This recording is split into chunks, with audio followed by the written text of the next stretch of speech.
하루는 편의점을 가다가 편의점 옆에 있는 조그만 교회에서 교회 입구에 연산홍 화분을 놓는 것을 보았습니다. 교회 입구를 아름답게 장식하는 모습이었습니다.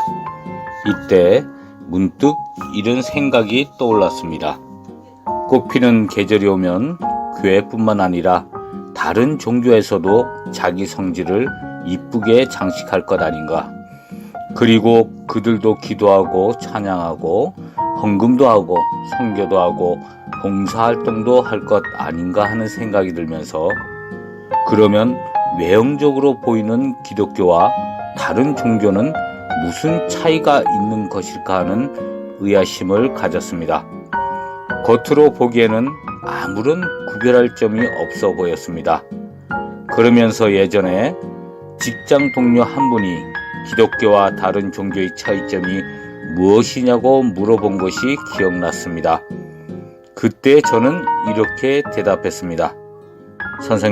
선생님이 죽어서 하늘나라를 갔는데 선생님이 믿고 있던 종교가 진짜가 아니고 가짜였다면 어떻게 하시겠습니까? 다시 돌아가서 진짜 종교를 가질 수도 없는 상황에 놓을 것입니다. 제가 왜 예수님을 믿냐면 제가 믿는 종교가 진짜인지 가짜인지 살면서 알 수 있기 때문입니다. 우리가 부모님의 마음을 알려면 부모가 되어 보아야 하고 사장의 마음을 알려면 사장이 되어 보아야 합니다. 그렇듯이 예수님은 우리에게 내 말이 진짜인지 아닌지 해보라고 자기의 권세를 내어주셨습니다. 이 세상 살면서 확인할 수 있는 종교가 기독교입니다. 그래서 저는 믿습니다. 라고 말씀드렸습니다. 그렇습니다. 히브리서 11장 1절에서는 믿음은 바라는 것들의 실상이요 보이지 않는 것들의 증거니라고 말하고 있습니다. 그리고 이 믿음은 에베소서 2장 8절에서는 너희는 그 은혜에 의하여 믿음으로 말미암아 구원을 받았으니 이것은 너희에게서 난 것이 아니요 하나님의 선물이라고 말하고 있고 로마서 10장 17절은 그러므로 믿음은 들음에서 나며 들음은 그리스도의 말씀으로 말미암았느니라 라고 말하고 있습니다. 기독교는 타 종교처럼 자기 노력이나 자기 의로움에 의지하는 종교가 아니라 하나님이 주신 복음과 하나님의 의로움에 의지하고 신뢰하는 신앙입니다. 우리는 예수님께서 십자가를 지심으로 하나님의 자녀가 되었고 또한 성령님을 보내셔서 우리를 하나님의 자녀로 살아갈 수 있게 해주셨습니다.